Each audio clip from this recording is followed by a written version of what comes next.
अराळकेशेषु प्रकृतिसरला मन्दहसिते शिरीषाभाचित्ते तृषदुपलशोभाकुचतटे भृशं तन्वी मध्ये पृथुरुरसिजारोहविषये जगत्त्रातुं शम्भो जयति करुणा काचिदरुणा कळङ्कः कस्तूरी रजनिकरबिम्बं जलमयं कलाभिः कर्पूरैर्मरकतकरण्डं निबिडितम् अतस्त्वद्भोगेन प्रतिदिनमिदं रिक्तकुहरं विधिर्भूयो भूयो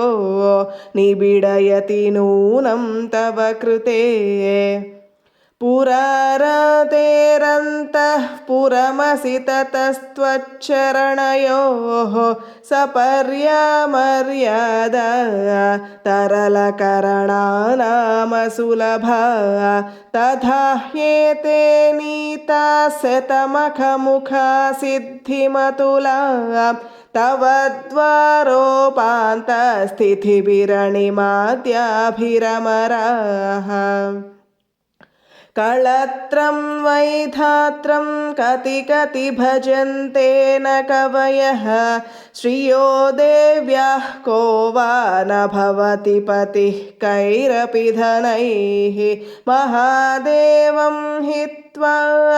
तव सति सती नाम चरमे कुचाभ्यामासङ्गः कुरवकतरोरप्यसुलभः गिरामाहुर्देवी द्रुहिणगृहिणीमागमविदो हरेः पत्नीं पद्मां हरसहचरीमद्रितनयां तुरीयकापि त्वं दुरधिगमनिस्सीममहिमा महामाया विश्वं भ्रमयसि परब्रह्ममहिषी कदा काले मातः कथय कलितालक्तकरसं पिबेयं विद्यार्थी तव चरणनिर्नेजनजलं प्रकृत्यामूकानामपि च कविताकारणतया कदा धत्ते वाणी मुखकमलताम्बूलरसताम् सरस्वत्या लक्ष्म्या विधिहरिसपत्नो विहरते रतेः पातिव्रत्यं शिथिलयति रम्येण वपुषा चिरं जीवन्नेव क्षपितपशुपाशव्यतिकरः परानन्दाभिख्यं रसयति रसं त्वद्भजनवान् प्रदीपज्वालाभिर्दिवसकरनीराजनविधिः